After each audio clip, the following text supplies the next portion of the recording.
mangeurs et mangeuses de vie, konnichiwa. Bienvenue dans cette nouvelle vidéo du coach de la gloire. Le coach est ton coach.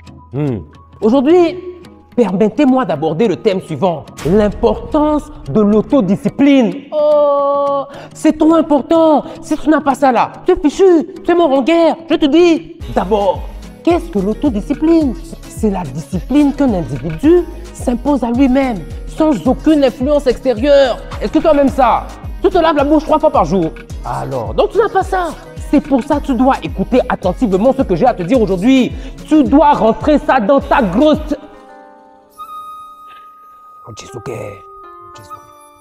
Je vais aller doucement. Bon, nous savons tous qu'à l'école, les élèves qui réussissaient, ceux qui avaient les bonnes notes, c'était les élèves disciplinés, assidus, ceux qui bossaient, qui révisaient leurs leçons tous les jours, qui mémorisaient les dates, qui travaillaient sur les problèmes mathématiques jusqu'à maîtriser les équations et les formules. Même si un élève est maboule, bête, dernier cri, mais qu'il bosse. Et que toi, tu es intelligent, tu es brillant, mais tu ne bosses pas. Oh, le jour où les notes vont sortir là, on va dire c'est lui qui est intelligent, c'est toi qui es bête. Mais bien sûr, hard work beats talent every time. Le travail dur battra toujours le talent. Malheureusement, le coach n'était pas un élève très studieux. Non, je reconnais. Mais le coach a fait l'école de la vie. Diplômé du terre-terre, master en débrouillardise. Mention? Très bien. Et c'est là où j'ai appris, c'est l'autodiscipline qui paye. C'est ça qui baille, c'est pas autre chose.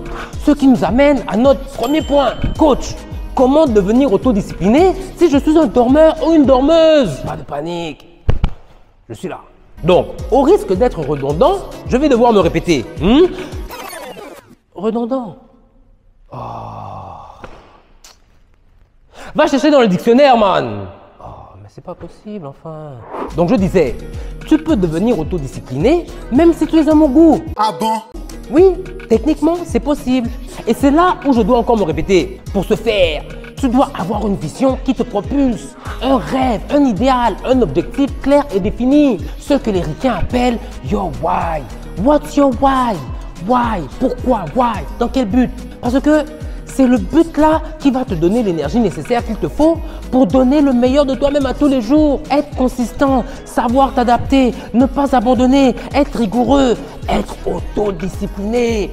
C'est parce que tu cours après quelque chose et que tu as faim, que tu as juré que tu vas l'obtenir.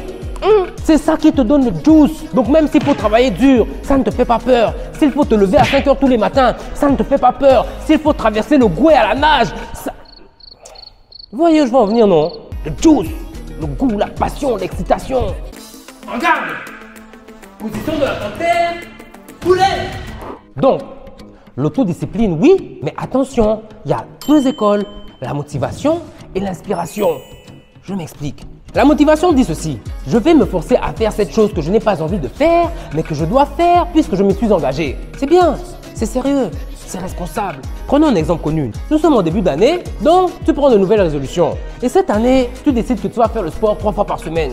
Bravo, bravo. Donc première semaine, deuxième semaine, troisième semaine, tu go, il n'y a pas de problème. Mais un matin comme ça, vraiment, le corps ne suit pas. Tu es fatigué, tu as mal. L'envie n'est plus là. Que fais-tu? Tu te motives. Tu es dans la motivation, non? Donc tu finis par atterrir à la salle de sport, on ne sait trop comment. Mais tu es allé, tu as fait, c'est bien. Mais entre toi et moi, on sait bien que c'est une question de temps avant que tu finisses par abandonner. Le compte à rebours a même déjà commencé. Février ne va pas te trouver à la salle de sport. Bon, allons maintenant voir du côté de l'inspiration. Même résolution, 3 séances de sport par semaine. À la différence que tu n'as pas attendu le début de l'année pour commencer. Tu as décidé que tu devais en finir une bonne fois avec le gros ventre. Trop c'est trop, dis donc.